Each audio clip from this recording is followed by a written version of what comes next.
Hello, wonderful people. It is Mark here from Not Defining. Thank you so much for being here with us.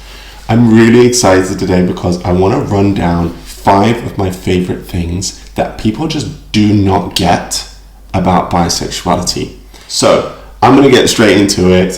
The first thing that people don't understand about bisexuality is that they think a sexual attraction is one thing.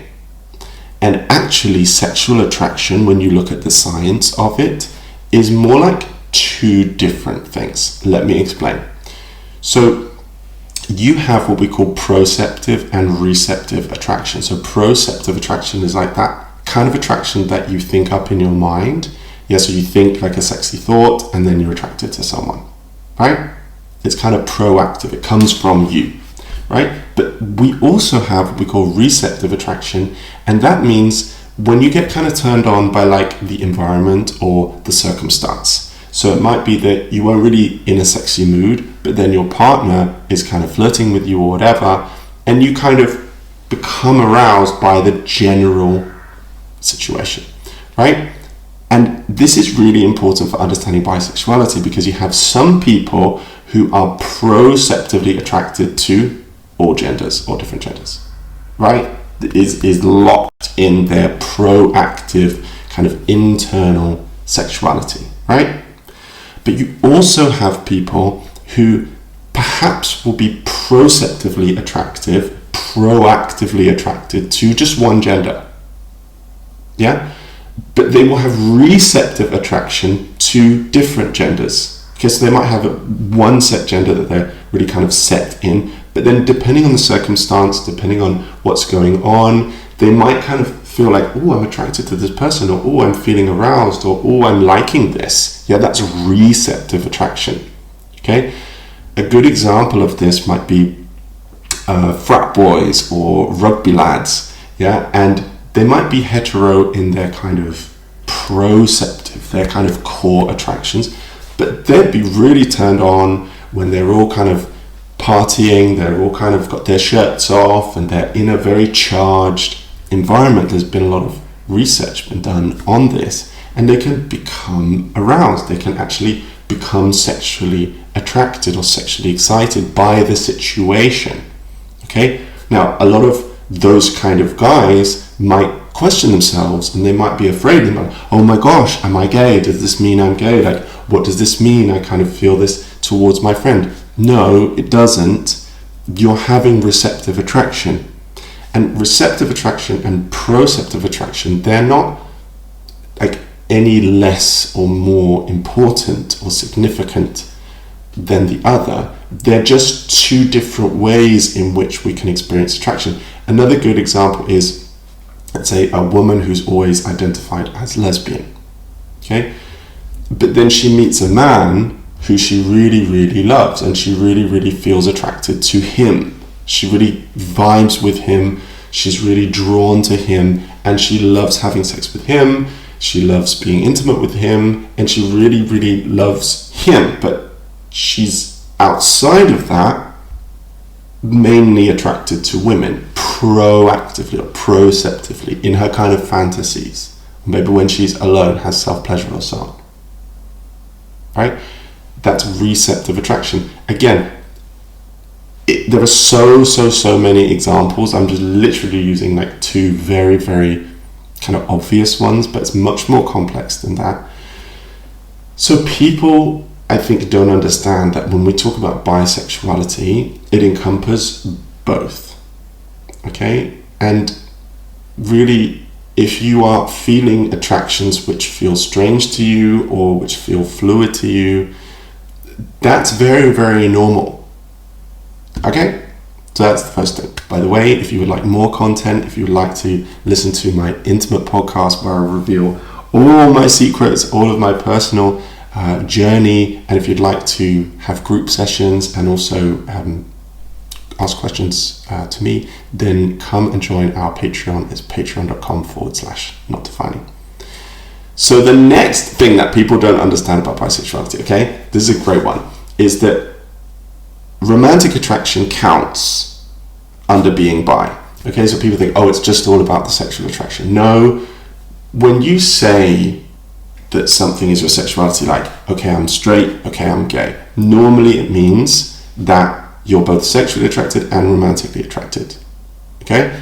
And so when you're bi, romantic attraction comes into it. And a lot of time people can get confused and they're like, okay, well, let's say I'm gay, right? But I'm having romantic attractions to somebody of a different gender.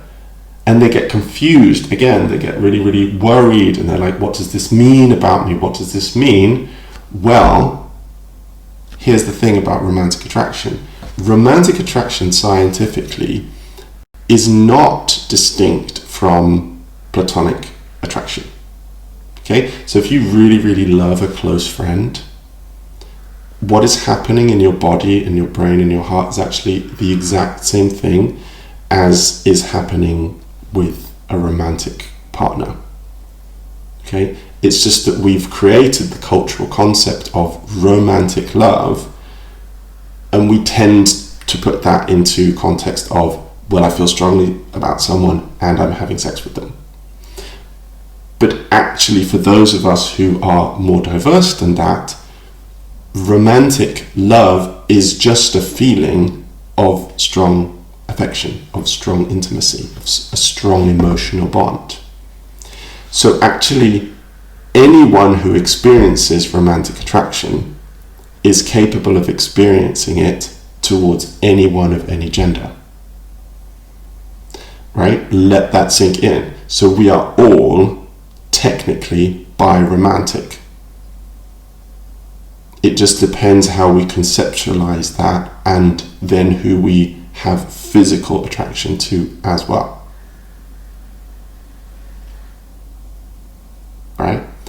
So the third thing that people really, really don't understand is that bisexuality is quite often a fluid orientation, and we tend to think about fluidity that it can only go in one way, right? So if we come out as bi and then we come out again, then it's always going to go in that linear path towards gay.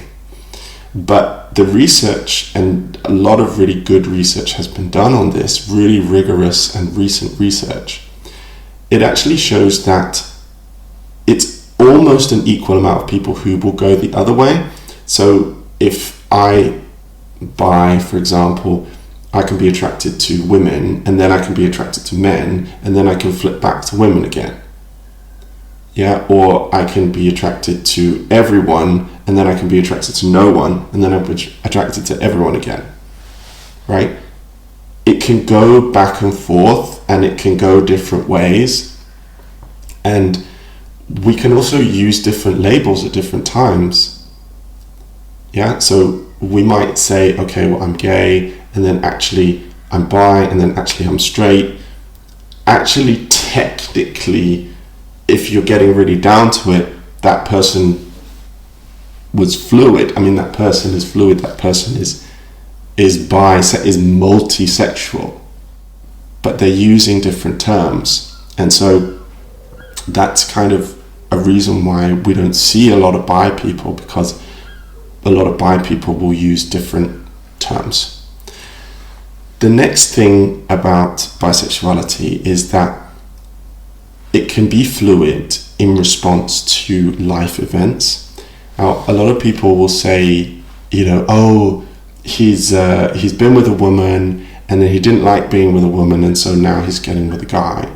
Or, oh, a woman, oh, she's come out as lesbian because she just doesn't like men. That's a really ignorant and presumptuous thing to say, and it's not right. However, there are people, and this is perfectly valid, who will actually have fluid episodes because they have had different big life changes. So it might be that you're in a relationship for a long time and then you come out of that relationship and your sexuality will change, right? Or your attractions will change. So like, I might be with a woman for a long time and then that relationship might end, and then I might feel like a fluid shift and I might be more into guys. That's quite normal. It's not to say that like, oh, they're just decided that they don't like men or women or whatever it is. It's not us deciding, but it can happen. So the final thing to say is that bi people make up statistically about 1 to 2% of the population. Now, that is the number of people who actually come out and say, I am bisexual. I'm a card-carrying bisexual, like me, right? Get this. The actual research that has been done shows that if you put sexuality on a spectrum, which, by the way, is what it is on, because it's not binary, you will actually see that particularly young people, potentially up to about half of the population, are some shade of bi. If you look at the YouGov Kinsey scale polls, which were done, you'll see that when you actually get people to plot their kind of attractions on a scale, as opposed to asking them what their kind of identity label is, you'll see that people have really diverse attractions, right? Like really, really diverse attractions. And as the generations go down and get younger and younger, more and more people are accepting that, you know what, I'm probably somewhere on the spectrum, right? And so with bisexuality, you have this phenomenon that a tiny amount of people identify as bi, and yet so many people are actually capable of bisexuality.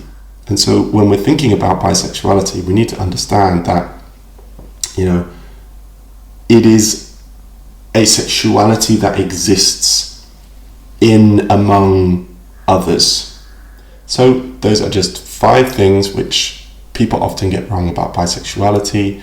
I hope that they've been helpful. If you think that this would be of interest to anyone else, please share this video and subscribe for loads more content we've got coming out all the time. Thank you so much for listening. If you'd like to know more about bisexuality, then check out these videos, and I will see you again very soon. Bye for now.